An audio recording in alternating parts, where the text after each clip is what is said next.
So Zach, I'm going to introduce right now Dr. Natalie Azar. Dr. Natalie is someone that I met on the Today Show. I was doing a fun little segment called Guys Tell All, which is not fitness related at all. I'm giving like advice to women on dating and doing all this different stuff, which yes, of course I'm an expert on. But Dr. Azar impressed me so much. I mean, she's a professor for NYU Langone. Did she take your tips? Is that what happened? Like, was she like, that was a real solid tip. I think she was out the door by the no. Okay. But mother of two.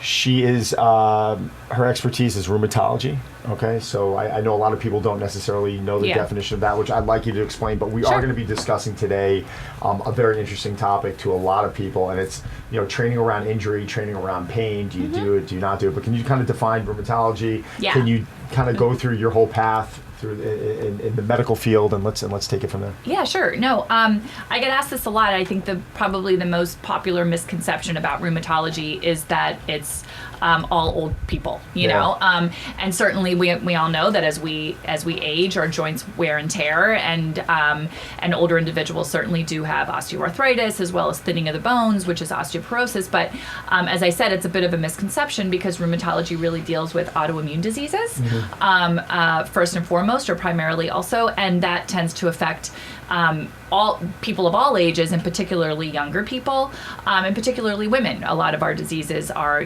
preferentially affect females versus males, and so that's how I kind of got interested in the field. I wanted to work, sort of with that diverse group of patients. And I think rheumatology is a little bit of a misnomer. It kind of comes from the term rheumatism, which is joint. And it's really, there's almost no disease that I treat that only affects the joints. A lot of our conditions are, as I said, autoimmune, and they're systemic diseases, so they can affect any organ, and they do affect the joints, and it presents as arthritis. And so that's kind of like the origin of the name, but I think it just gives you a little bit of some insight or a quick peek into the world of rheumatology, which is very complex. A lot of organ systems are involved, so the joke is, when people don't know what's going on, they call the rheumatologist. We're internists first. We have internal medicine, and then we subspecialize as a rheumatologist. So we have to know a lot about all the different, organ systems and how they all work together. And when they go wrong, it presents as disease. And many of those diseases are ours. So when you hear someone say that they have rheumatoid arthritis, that means it's an autoimmune disease that's affecting. Disease sounds like a very harsh word, but it really is. Yeah. It's an autoimmune disease that's causing that inflammation, that arthritis. You got it. Exactly. It's that simple. Exactly. And can that be treated? Can that be fixed completely? I mean, how do you deal with that exactly? So we generally don't promise and talk about cures. Because we're not quite there yet. But we do talk about remission, and we talk about sustained remission, which for some patients can be lifelong. Sometimes it can be a few weeks or a few months. But, as of about 15 to 20 years ago, when biologic therapies came on the landscape, it really changed the game for treating, RA patients and all of our diseases. And we really can make a huge impact in people's lives with our drugs. But we also make an impact in our patients' lives with diet and exercise. Now, I have a question about when people come to you and you're explaining to them how things connect in their body. Do they generally know or not know a lot about how their body works? Both. In the age of the internet, it's unusual to have a patient who's never heard of the diagnosis that I'm giving them. I personally love when patients have informed themselves when they come to see me. I know a lot of doctors who are a little older than I feel very, threatened or challenged by that. But I always will say that, there's so many different sayings, but, one of which is that if you think you've stopped learning or you have nothing else to learn, it's time to hang up your coat, that kind of thing. So, generally patients come in and they're pretty informed about their symptoms, and they already have generated a differential diagnosis in their minds. Right. But, for some people that can be a not so good thing if they're down the rabbit hole and they get really nervous. Frustrating? Like when they come just in, stole they're that word from me. I was about to. This is what I have. Then why are you here? Is it frustrating? I think it's only frustrating if I perhaps disagree with them and they are just so fixated on pushing something, back on And I think while I encourage people to be as informed as they can, I think it's also difficult to interpret these things in isolation. That would be like me going to my accountant and saying, I think I should have this deduction. Like, I don't have the background to, understand that stuff. So I just would just caution patients that, it's perfectly great to read and be informed, but, I think they should come with the expectation that it's a conversation with their doctor. Right. What percentage of individuals come in to see you with an issue? And I see this a lot in today's world. Someone has arthritis, or they have a digestive issue, or and they're not.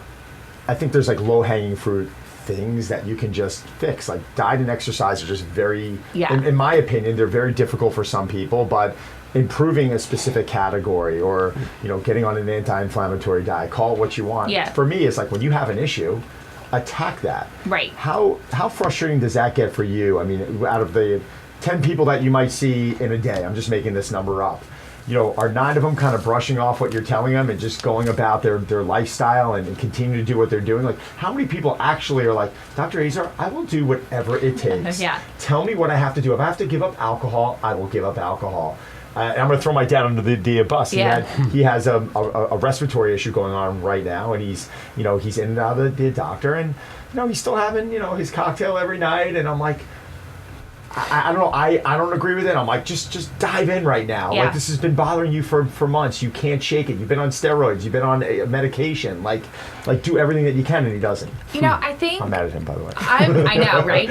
To be honest, most of them do something about it, and if they haven't been doing stuff about it, they kind of are a little bit sheepish. When I started private practice, that was in 2001. People were just not as engaged as they are now in their bodies. I don't think they felt like they had, the power to do much. That we didn't talk about diet and exercise the way we do now. I mean, now I did a panel discussion a couple of weeks ago about how millennials are changing healthcare for so many different ways. So? Well, it's very interesting, really, honestly. And I don't know if I didn't answer your question. Maybe we'll get back to it. Get back to it. I'm kind of jumping around. This is kind of really interesting. So I guess like millennials are changing industries. Craft beer is a perfect example. Like nobody goes to a bar, sorry, Coors Light or Bud, whatever. They want a craft beer now, and that's all millennial driven. And in healthcare, it's that they want everything digital, right? They want to telecommunicate with their doctors. They're not getting primary care doctors anymore. They are just going to urgent care if they have a problem. And as the doctor on that side, it's like, you got to change with the times, or they're just going to be left behind, because they'll find someone who's going to fit their needs. And their need is, I'm not making an appointment for 3 months. I want to be seen today or tomorrow, and I want a diagnosis and I want an answer. But what I brought to the table at the panel discussion was like, I can give you my laundry list of drugs that I prescribe and that are life-saving and literally change people's lives, but they all have potential toxicities, as we all know, and side effects and drug interactions. And a lot of patients are like, I want to know what I have. Yes, you can tell me about the drugs, but I don't want to take anything. What can I do short of taking this prescription that you want to prescribe that will make me better? And what I said on that panel, and I'll say again today, is that, that's not how I was trained. I mean, there was zero education on nutrition. I'm not embarrassed to say it. I graduated from medical school in 1996. I don't even know if it's starting to become part of the curriculum now, but I will tell you that the movement that we're seeing with functional medicine and integrative medicine and, nutrigenomics and all that stuff, like that's what patients want.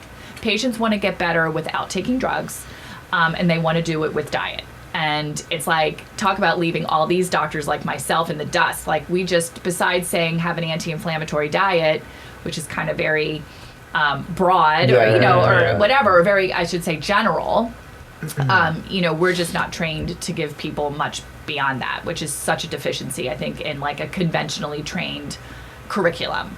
Yeah, but I mean, it's training. It's got to be good. I mean, it's one part of that's got to be good, but on the other hand, it's got to be bad also, because sometimes the patient really needs drugs. It's Correct. Like, okay, this is not going to be fixed by eating kale and. Is it because they feel like it's like there's defective if they have to take drugs? Like, no, I should be able to do this like internally. I should be able to do it myself with willpower or whatever No, it I is. think it's really that people are just so scared of side effects. Yeah. You know, because everyone comments about the commercials I mean, all the drugs that I prescribe are, like I say, it's like an SNL skit. You know, I mean, it's like this can cause blah, blah, blah, blah, blah, blah, blah, and death. Yeah. Like, who would take that, right? But Yeah, it's that the way last one that, was you know, tough to they get just, over. you know, legally have to present it that way, I guess, on, you know, commercials. But, no, patients will. I mean, listen, most patients are reasonable enough that if I give them, I don't even read them the Riot Act. I just say, listen, you know, this is what can happen to you if you don't treat your disease. And I'm like, I'm not saying this to scare you, but if you inadequately treat your disease, A, B, C, D, E will probably happen to you. Man. On the flip side, you're probably not going to have a side effect from the drug, but, you know, we'll monitor for them. So I usually start the conversation that way. I just took whatever the doctor told me to take when I was younger. It's like, But that yeah, was that penicillin, but that whatever. was Yeah, that- sure. I know. I'll eat it. Like, it's... What frustrates me now is a lot of the influencers out there who, you know, have developed a wellness page. Yeah. And we always talk like in my world, you're a coach or you're an influencer, and then you're a doctor. Like, let's be very clear here. Like, I know what my scope of work is. I got to stay in that parameter. Mm-hmm. An influencer, if this is working for you or you've decided to be vegan, that's fine. I'm not going to tell you it's good or bad. If you want my opinion, I will give it, but that works for you. Now, when people are turning around and they're trying to educate others on medical issues, Yeah. on things where if someone has a disease or a sickness, and unfortunately you have, you know, Jane Smith who's taking yoga, you know, 5 days a week, and she started juicing and she feels amazing from it, and she's like, oh no, you don't have to listen to Dr. Azar. Let's just start juicing, and that's going to fix everything. That's the problem that I have now, and Yeah. and we're actually seeing that a lot. Are you battling that? In some meetings, are people coming into you now and saying, well, you know, I've heard this and I've heard that, and you're like, well, heard it from who? Mm-hmm. You know, Well, that started a while ago with Right. someone who I'm not going to necessarily name by name, but they That's what called it's it the blah, blah, blah effect. yes. You know what I'm talking about? Yes.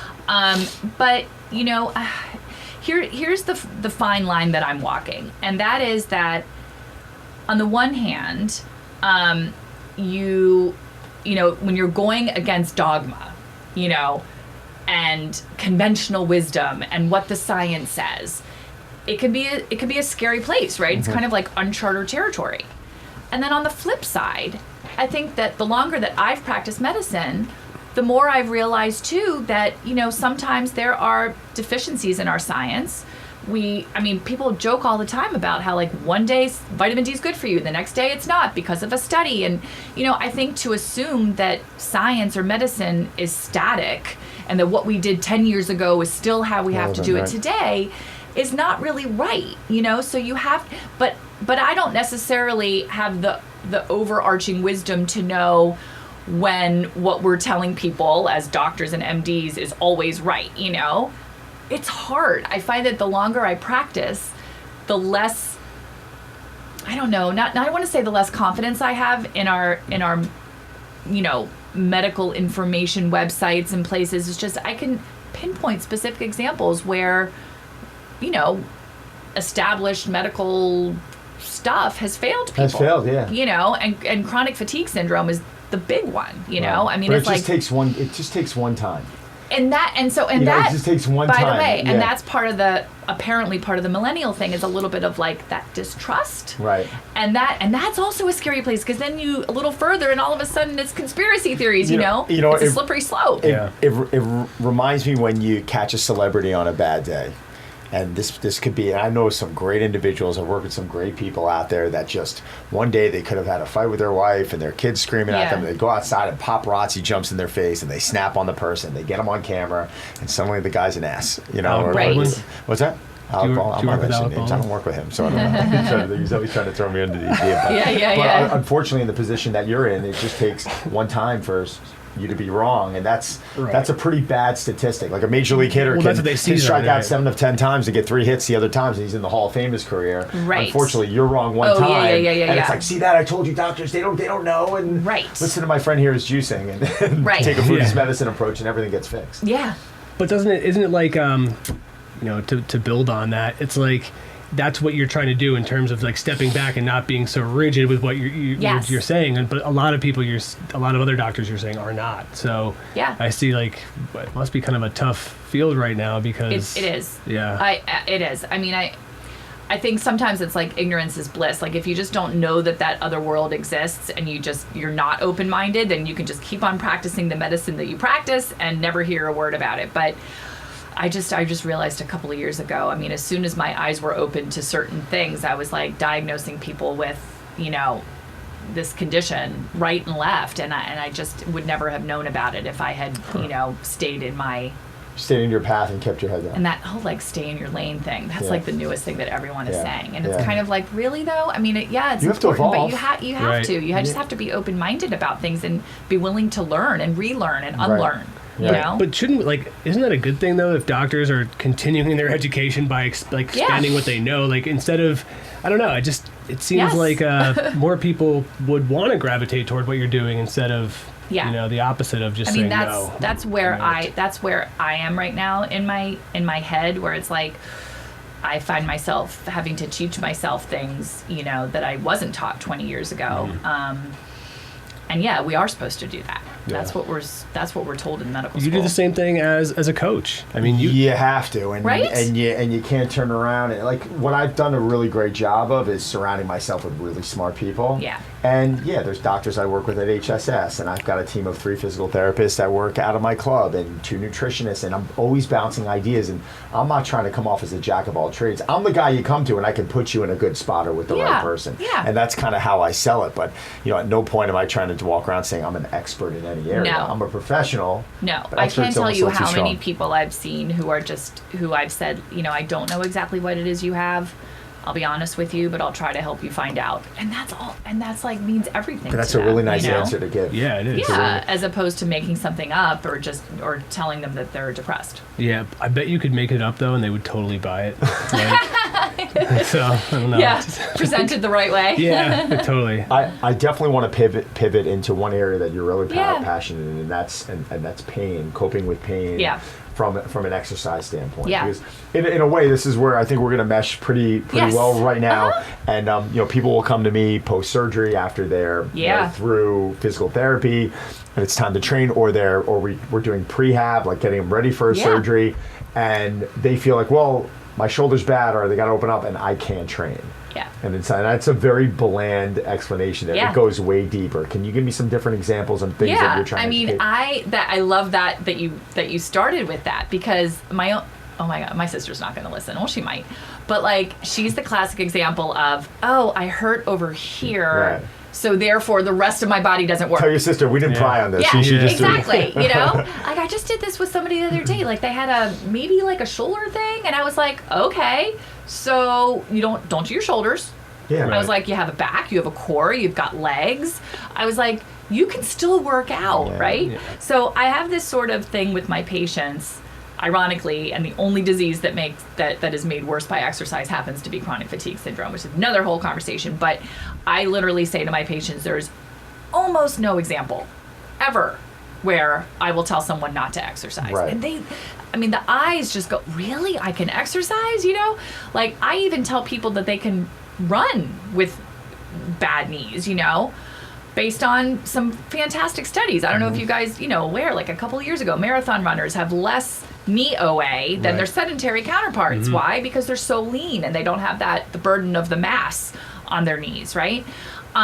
So for me, like my philosophy with my patients is there's no way you can't find an exercise that works for you. Between everything that there's, whether it's stationary bikes or Pilates or swimming or weights, like we'll work around your injury if that's the case. And believe me, like I send people to PT and I send them to pain management to, work on specific things to enable them to. And with some like pretty basic guidelines, like if it's a little bit uncomfortable, okay. If it's painful, you stop. Right. If you have to pre-medicate, if you're allowed to take an NSAID, if I said you can take an anti-inflammatory, take it prior to exercise. Take a Tylenol prior to exercise, because you will still benefit from, the benefit of the exercise will outweigh the risk of taking that medicine in most cases, So let's say that you're sent somebody that was approved to exercise and they have an injury. I don't know. What's my process? Yeah. I think really simply, no matter what, I'm getting my PT involved because he's Yeah. got a strength and conditioning background. So I'm bringing him on the floor. We're going to put them through a screening. I'm allowed to talk about this story because he gave me permission to discuss this. But I have a client of mine for 15 years, and we knew he was going to have knee replacement. And I think we had he was scheduling it for 4 or 5 months later because he wanted to get through golf season. It wasn't killing him, but it was kind of a mess. And when we sat down with Charlie and the group of PTs, we were like, listen, we want to strengthen the area around it. We want to make sure that we're getting a good amount of flexion extension out of the hips, out of the ankles. We wanted to kind of take a joint by joint approach above and below. And it was amazing. He was 63 when he had it.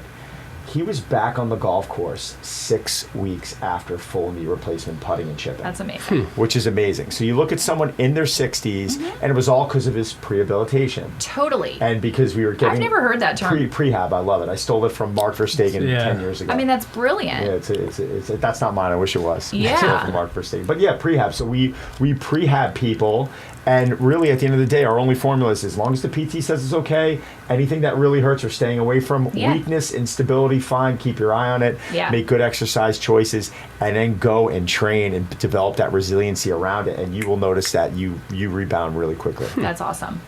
So do you think it's just people, they get an injury or they hurt somewhere and they're like, it's an excuse not to do it. They're looking for something and then they found it. So it's like, all right, sweet. Yeah. It's like a vacation from training and then... Yeah. Like my sister. I do because I feel like most people who when exercise and physical fitness is a part of your life, you do it no matter what. We all know that, right? It's like, oh, I'm sick I feel kind of run down, and then I work out and I feel so much better. I think there's two groups of people. There are people who fitness has to be part of their lives, and without it, they're nothing. miserable, exactly. And they're miserable to everyone around them. That's me. And then there's people who it's just not part of their lives. So it takes a lot to get them there. And I usually say it's addictive, right? Yeah. It's like cannabinoids and endorphins and all that stuff. You can't convince someone of that. I think it totally has to come from them. I mean, Do you think we've set as a society a poor example of establishing what that standard is in fitness? Because my attitude is, okay, yes, I'm going to say P90X, for instance, right? They're marketing geniuses. They took exercises like the pull-up, the push-up, the split squat. These are good movements that maybe not everyone should be doing, depending on each individual. But these are great movements. They package it into 6 days a week, 90 minutes a pop. You take a sedentary person off the couch, you move them at that type of volume and frequency, and you're going to see improvements. Yeah. But is that really doing us justice? My attitude is, you get someone sitting 365 days in a year and you get them sweating for 10 minutes a day. We're good. Next year for 365 days, they're going to get in better shape and have better... Yeah. Do you think as a society we're doing a really poor job in setting that standard? I mean, if you look at obesity rates, clearly we are. And that's going up? I mean, where are we going with obesity rates right now? I don't even know. Yeah, it's just... I don't think it's plateaued yet. No, I mean, we have a terrible obesity epidemic in this country, which I think is also very much diet related. Well, yeah, right. I mean, you look at all the stuff. I mean, every day there's a new study on diet and exercise and obesity, but I think unless anything's changed, it's still 80% diet, 20% exercise. But but which is really ridiculous given all the exercise physiology out there and the exercise research out there. And you and I have done segments on this where it's like it doesn't take that much. Right. We did one. I think it's we did one on sitting or if you have 3 minutes or you have 5 minutes, this is what you can do, kind of thing. But that's it, and that's kind of been my mission. I mean, yes, I love the diehards, I do, but we've got to start catering to the people who are sitting for 8 straight hours and they're like, my back hurts. What exercise do I do? I'm like, the exercise you should do is probably standing up every 30 minutes. Yes, 30 exactly, minutes, exactly, and not sitting all day. How much? Sorry, go on. I just didn't. I wanted to ask about so with P90X, were you saying that it sets a bad example? That it has to be that intense? You mean? I think anytime someone's getting in their head that it's got to be 90-minute workouts 6 days a week, listen, I enjoy that personally. Right. That's just how I'm made. I'm not saying I'm any better than anyone else, but I'm Yeah. not saying that's what you need as a person. Right. I might be better off doing 30 minutes a day, 5 Yeah. days But a you week. enjoyed I enjoy it. For the way me, you it's train, as right? much therapy, Me too. mental therapy as it is As physical. I get anything more else. out of it Yep. mentally than I do physical. Yeah. Me too. But I wish people would just kind of get away from that. They're suddenly, oh, well, I can't get to the gym today. Well, yeah, you can do 10 minutes of body weight work. So do you think it intimidates them to where it's like another excuse to stay away? Like, oh, it's 90 minutes. Oh, that's a lot. I know Well, my 90 opinion. minutes, and then the videos, like all the people in there are just in ridiculous shape, and it's Right. like Handsome and that's the beautiful, yeah. ideal, you know what I mean, Yeah. that you're striving for. Because I mean, other than people just don't feel like it. I mean, I don't have the time is the biggest excuse for exercise, and then I'm like, oh, you have a phone. I know you have a Right. phone. I know you have apps on your phone, and I know you have 2 legs and 2 arms and a floor. That's all you need, Right. and 20 minutes. Yeah. So, because I get it, like it takes time to go to the gym, work out, take a class for an hour, come home. I mean, that's nice when you can do that. Yeah. Right? I mean, Yeah, it's a yeah, yeah. luxury. Not Yeah. everybody can do that. If you're, working, commuting and working 1 or 2 jobs and have young children, I get that. Right. I'm only in the city Tuesdays, Wednesdays, and Thursdays. And on those days, because I live in New Jersey, I don't exercise on those days. Yeah. But I walk, Yeah. unless the weather's crappy. And then the other days but the other days And you the other know days those I'm are in the ske- gym. Okay, Yeah. this is a great point. I was having a discussion with someone this morning, and I think this is all psychology to me. I'm a true believer that the mind controls everything, and that if you want to get in a great shape, it's literally all up Yeah. here. And the thing I've seen over my 20-year career are the ones that struggle are the ones who are not making it a priority. This is really simple. Like a day before, they're waking up that morning, and they're like, I'm supposed to go at 7 a.m., but I'm going to go at 4. And I'm like, no, you gotta, like, the night before, this is about, and then you got your strength coaches saying, well, if your HRV is off, or if you need more rest. This is as much of a mental thing as it is a physical. And I'm a believer that commit to the time that you're going and stick to it. It's like if you have a business call. Could you imagine being on a business or having a client call and saying, I don't feel like taking it at 8 a.m. It's establishing poor values, bad rules, and then it's instilling in that individual that it's not priority. Yeah. Right. That's okay, I could just move it around. It's not that important. No, Right. it's It's right. important. It needs to be as much a part of your day as, brushing your teeth and eating, and it's like everything else that's normally in your routine. A Can guy, you talk about? I wanted to talk about her routine for 1 second, quick. Yeah. Do you mind Yeah. jumping into? Because you No. said 3 days off, which I think is really impressive. Yeah. You're laughing right now. No. We have to dive into this. So, come on, I got to do that too. So 3 days a week, you're working in the city. Yep, and What- I'm walking everywhere, and I walk on the escalator, right? And I feel really bad saying this, but I feel superior to the people who are taking the escalator. Like, it makes me feel good, right? I mean, so I practice what I preach first and foremost. And I remember when I started private practice and people are like, they don't have time. I'm like, if I have time, you have time. If I had time to exercise in medical school, then everybody has time. You know what I'm saying? But it doesn't need to be every day. And I think, as I've gotten older too, I'm not as insane where I know that it's going to be okay. My body's not going to change if I'm not as intense as I was 10 years ago, let's say. But and I've done different things. Like, I was a tennis player growing up. I was never in the gym. And again, I'm like a kid of the 80s. Like, we didn't go to gyms as much. I never did Jane Fonda.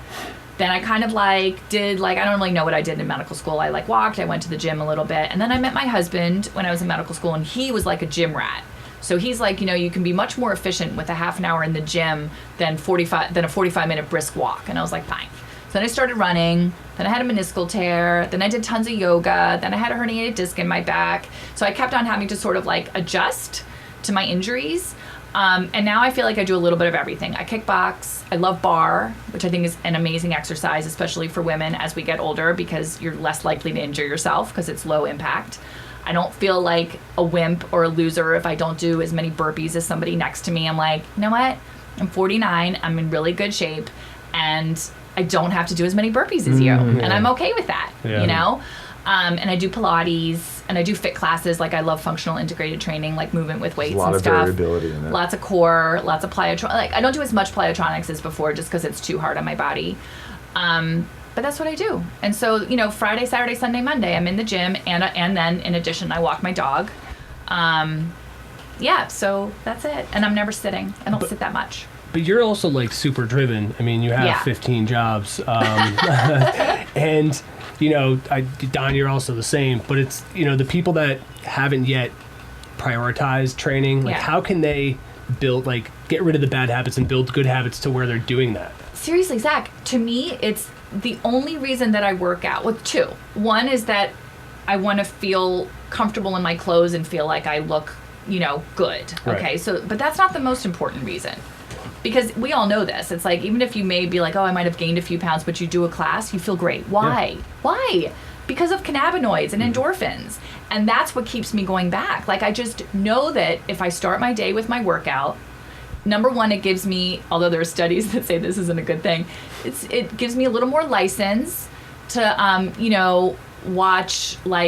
binge watch Friends with my kids on the couch, or, take a slower stroll or whatever. Like, it just sets up my day, for success. Yeah.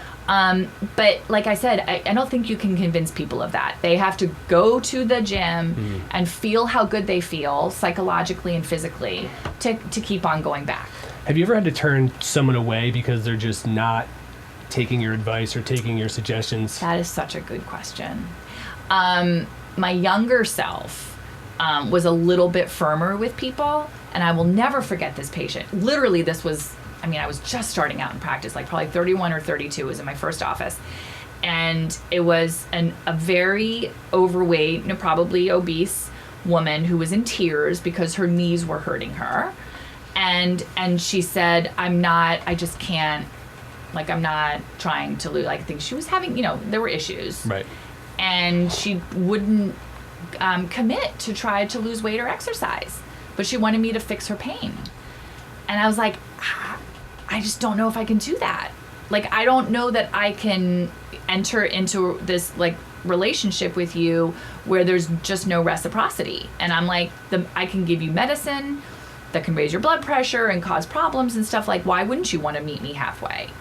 And that was really hard. And I think, but I'm not like that. I mean, not that I was like anything, but I'm more tolerant now because I understand that, because I see the patients not as a disease, but as a human being. And if they're having limitations that are not allowing them to engage in exercise or not allowing them to want to lose weight, there's a reason for that. But you have to you have to make an effort. Right. It's got to be. I don't really see what you did as a bad thing. No, you know. It's, if someone's coming in, they're like, yeah, no, I want to feel better, but I'm not going to take your advice. It's like, what the hell are you supposed to do? Yeah. You're not a miracle worker. It's kind of like, well, then you're wasting your time. You're probably wasting my time a little bit because I really, it's going to be hard for me to take your pain away unless you want to get your knees replaced. You know what I mean? Yeah. Because losing weight especially for knee OA is so physical therapy and weight loss for knee arthritis is absolutely imperative. Now, do you have have you had in the past a lot of patients coming and, I know there's an opioid problem. Uh-huh. Are they coming and saying, I'm hurt, can you prescribe me this? And you having to say, no, that's not a terrific way to do this. So I have a very, I have a not a complicated answer, but a very thoughtful answer to that. I was a unique doc in a sense because I was never a big opioid prescriber. Barely at all. But not for the reasons that you might think.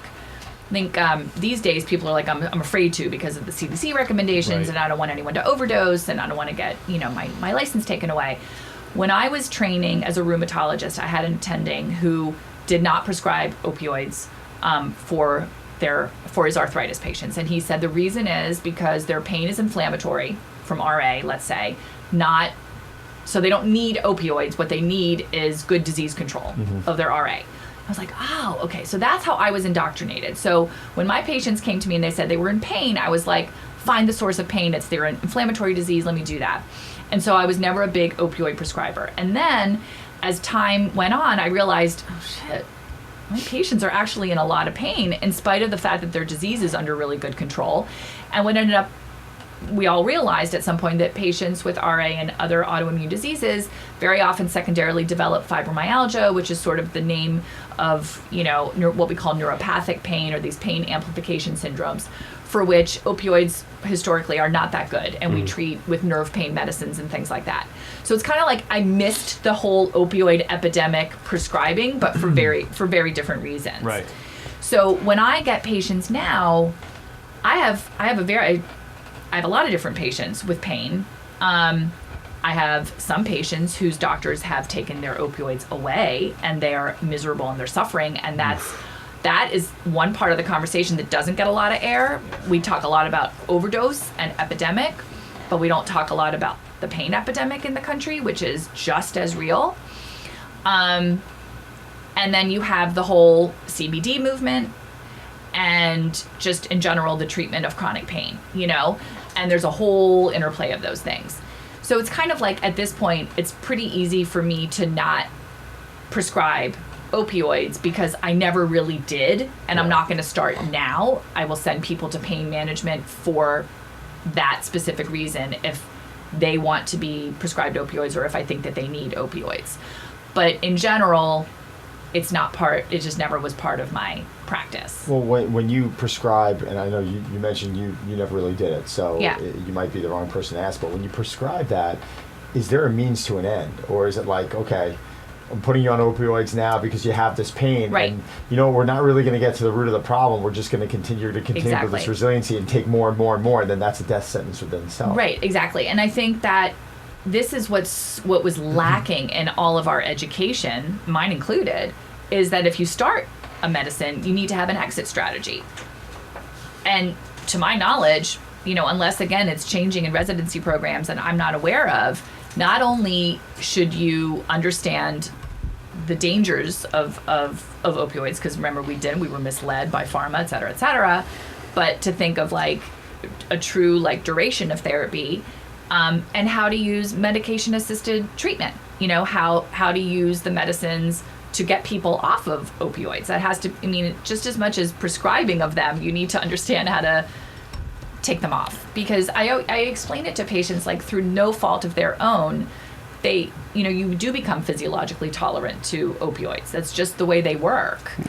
And that they will likely need more and more the longer that they're on it. Not because they're, craving or, drug seeking. They just need more to get the same benefit. This is kind of a left turn, but and I don't know if it's too a topic that you even want to jump into, but it's like right now with all these debates going on, you hear universal healthcare thrown around and you hear Medicare for all thrown around, and then you have people on both sides that are saying one is better than the other, one's terrible. So it's like, which one is terrible? Which one is good? Are they both good? Are they both terrible? Is the system we have now horrendous? It's a little confusing. Yeah. It's confusing for us too, unless you're, I always say unless you're part of the sort of public health kind of arena, doctors for the most part are not necessarily the ones who have all the answers.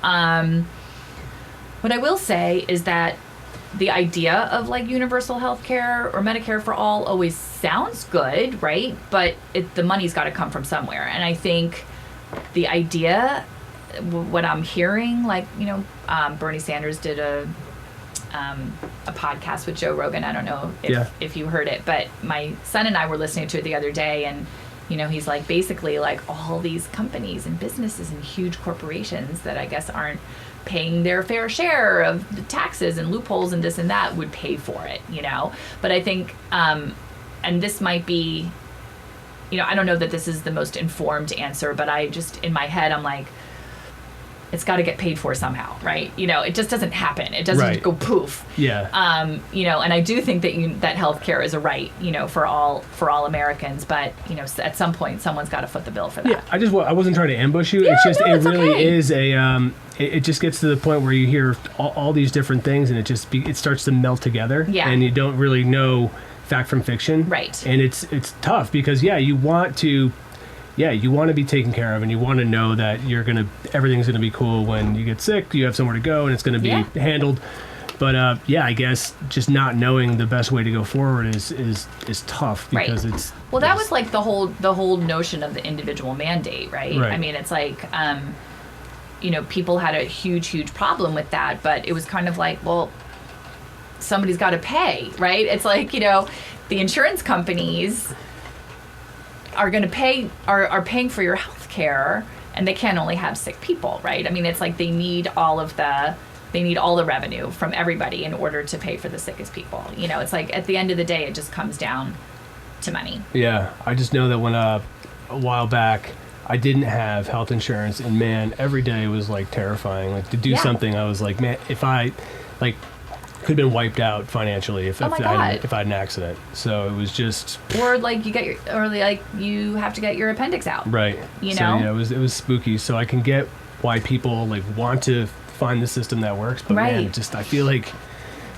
it would be a little easier. I know. Yeah. I know a woman who can't get a job right now because if she gets a job, then she is discontinued from her health care that I guess she's receiving from the government. Does that make any sense? I mean, she had a very, I can't go into too much detail without disclosing, but she had a very big issue, and she was very sick, and she had to have some surgeries done, and she's lost a substantial amount of weight, and she's unable to. I'm like, well, you're getting to the point where you can get a job. She's like, yeah, I just can't get it yet because I won't get the coverage that I'm getting. Oh, well, if she's in Medicaid, probably then, because if you're... That to me scary. Yeah. Right, but then she should get employer. She should get employer. I just don't think the coverage would be the same in reference to the job that she's...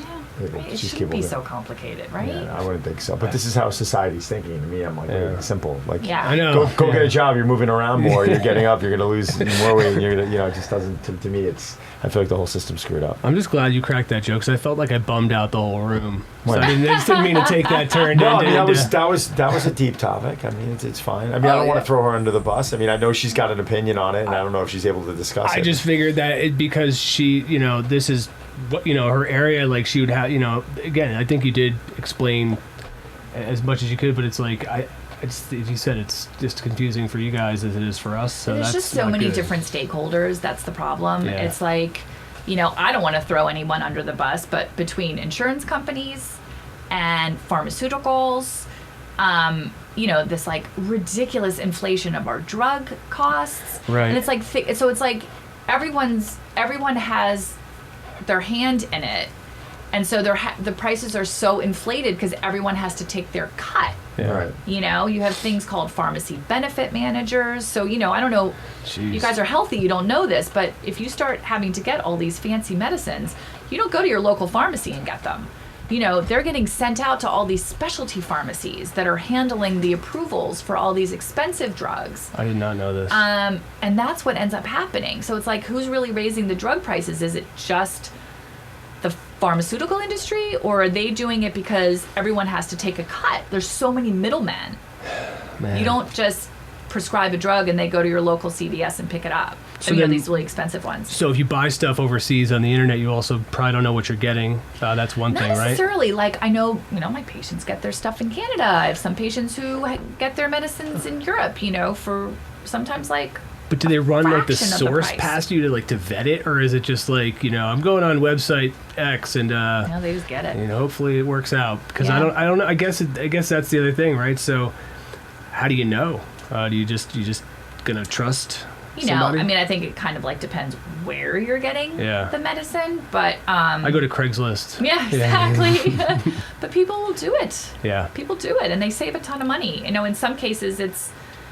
I have no problem with it. I mean, I know some of the prescriptions my patients have, they're not a lot, but, and now we're getting biosimilars, which is finally some of our, our big blockbuster drugs are off patent. And so, we're getting generics, which just the more drugs, the more competition, it's going to drive down prices. It's basic economics there. Is there any difference between brand name and generic drugs?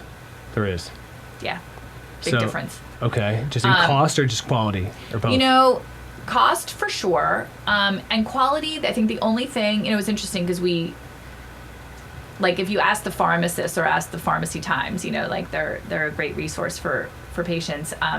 they'll often say to go with brand, just because it's a known entity, you know, and that like if there's going to be studies on X, Y, or Z, you know, Advil versus Motrin or whatever, like a lot of times they'll do it with the brand. But generics are great. I mean, they definitely serve a purpose. The issue is that,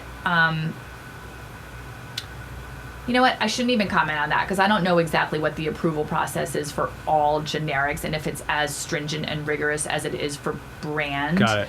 But I will tell some might you, be and some might not be, right? Right, but exactly. And I think the difference is that in order for it to be marketed as a different medicine, it often will have like one little difference. So, you know, patients will say, I only respond to the brand, I don't respond to the generic. And I've had a case where a patient has had an allergic reaction to the generic and not the brand. So it's like they're not 100% the same, because if they're 100% the same, they'd be the same drug. How do you know? I mean, I think of it as like, you know, it's the supplement world technically. I mean, it's no different than going into GNC, and now when people, you know, a lot of that. You don't. I mean, like, no, I've had patients who have been on medicine and they're like, I just don't feel as good on this. And I will say, like, ask your pharmacist if their latest batch of X drug is from the same distributor. And oftentimes, like, they'll find a different one.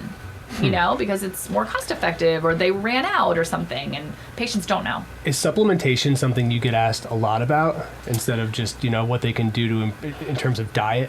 Yes and no, because that's where I'm like, I just, you know, like, it's ironic because on the one hand we tell, you know, doctors in training and everybody, like, always ask patients what they're taking, including all supplements, but then they'll show me the supplement and with a list of things that I don't know, you know, and I don't really know how to vet it or whatever for them. But yes, just like patients will say, can I fix this with my diet? They'll say, what supplements should I take?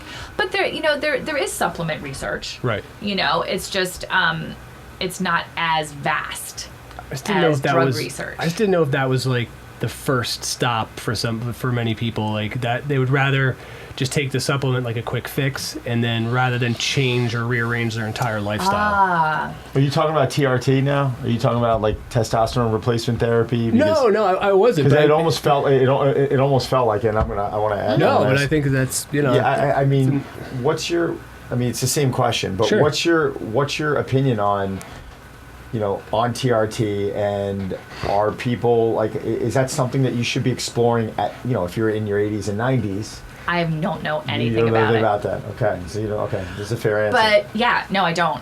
You know, what's interesting. I'm hearing your real question. And you did say it. It's just that I was hearing something different at first. But honestly, I think most of the patients who are interested in supplements are the ones who are very much in the naturopathic path. You know, so they see it as part of, like, whether or not they take, for example, turmeric. Right? It's like you can put turmeric in your food, or you can take turmeric by supplement, right? Mm-hmm. So the people who are asking about supplements are usually, they're doing it in the context of, I want to see how many, you know, anti-inflammatory things I can put into my body, not as a substitute necessarily. Okay. But do they want to eliminate alcohol? That was actually so funny you said that. That was my next question. People will come to me asking about supplementation, but they don't want to do the big things first. Yeah. That's interesting. And how bad is How bad is alcohol? Yeah, that's a good question. I know that. I wish it wasn't so bad. It's fun. It is. No, I mean, that's like, yeah. It's just, it stinks, you know? I mean, the part that stinks about it is that the amount that's like from the, I don't know who it's coming from. I don't know if it's from GI, but, you know, it's like women 1 serving a day and men can have 2 servings a day, because of the way guys metabolize alcohol differently and stuff. But, you know, as little as a few drinks a week, you know, is a carcinogen, which just stinks. You know, it does when you are used. In my lifestyle, I have to go on it and off it because I do enjoy it. And when when I did your cover last year, people were, how did you prep for that? I'm like, you know, I was drinking maybe a few drinks a week, maybe one night, a Saturday night, my wife and I would go to dinner. I eliminated alcohol for 5 weeks. Did you feel better? I felt amazing, and I lost 7 pounds. Ooh.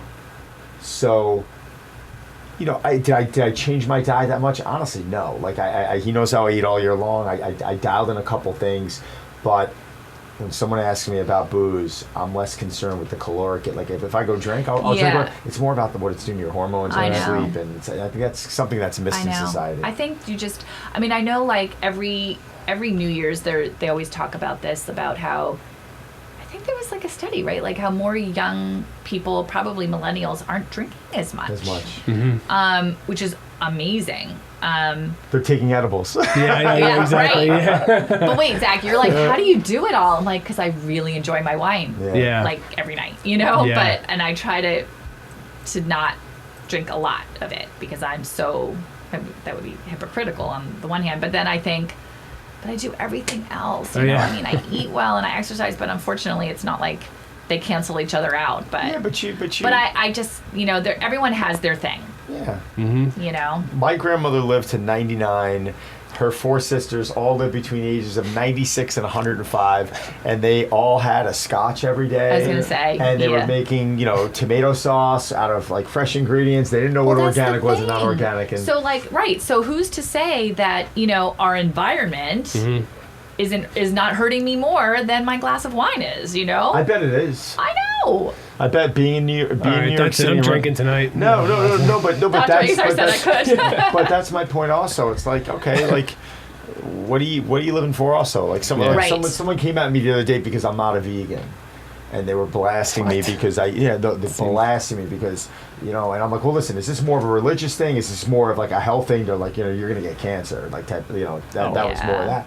And I was like, you know what, man? I'm like, I don't want to go through life, put aside all the health stuff. I do so many good things. Yes. I do not want to go through life just eating plants and grains. I know. And I don't find enjoyment out of that. And we all know those stories about like people who've done everything right. You know, like I don't drink, I don't smoke, and blah, blah, blah. Sean Perrine. Like that's what I was just were talking about. Yeah. I mean, he did it all right. I know. And he did everything by the book. I know. And yeah, I mean, so stuff can happen that's just out of your control. Exactly. I can't believe somebody would really come after you like that. Like, what, because you didn't adopt to their life. No, you didn't adopt their lifestyle. It started as a discussion, and I'm like, well, I'm gonna, you know, you started it. You know, are you not eating animals? You know, are you not eating animal protein for religious purposes? Is it more healthy? He's like, oh, because it causes cancer. And he was very like snappy and direct at me, which I always roll my eyes to because I'm like, all right, are you reading some study that was the China study? Like, what are you reading? Yeah. And was that even valid? And I've got my opinions on it, but you know, this is the same person who's going to go out and drink 5 tequilas on a Saturday night. Right. I'm like, what's going to cause cancer first? You having grass-fed beef a couple times a week, or are you going out and intoxicating yourself with a harmful substance? Yeah. And you know, destroying your hormones, and like that's my argument now. So. But I like your answer, and I think you're obviously the Board of Health, in my opinion. I mean, you're obviously but you have balance, and I think that's what it's really about. Right. Yeah, it's finding balance. You know, I mean, don't you guys remember? Well, I don't know how old you guys are, but I mean, I just will not forget ever that experiment from I call it a social experiment. Remember how everything was low fat? Oh yeah.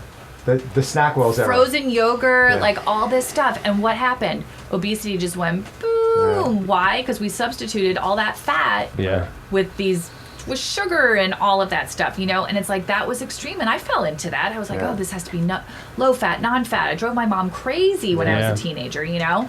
So I definitely, and my mom's German, and she always would have the expression in German, like just stay in the middle, you know, stay in the middle, like she was neutral. Yeah. And my grandma was right. Yeah. Because she didn't overeat, and she had 3 square meals a day, and she lived a low stress lifestyle, and it's like, okay, like she did just fine. Exactly. Yeah. There's something to all that. Yeah.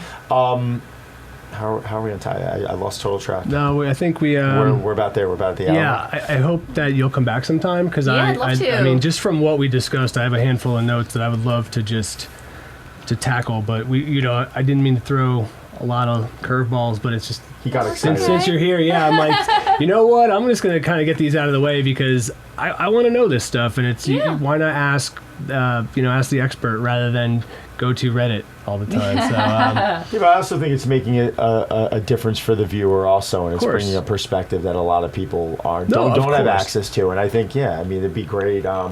be great if we can maybe cover a couple other topics in a few months. I agree, Sure. because sometimes, and sometimes we're very specific in covering a lot of exercise stuff, but it's like this is something that applies to everybody, including people who exercise a lot. So, it was just a good time to kind of tackle those. I love it.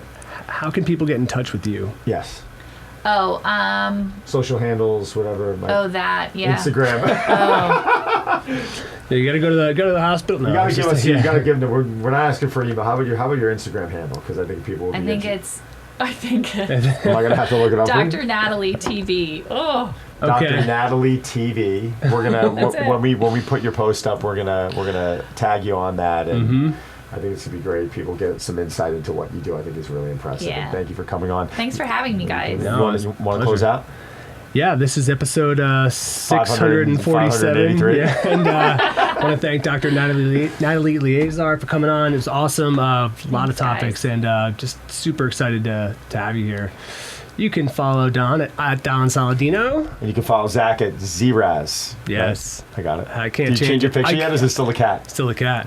And you can hit us up at reps@muscleandfitness.com if you want us to try to get a specific guest or a specific topic. We will kick that around. We will try. Not going to be as cool as Dr. Azar, though. Ah. just in No, case. not at all. Thanks, guys. Appreciate it.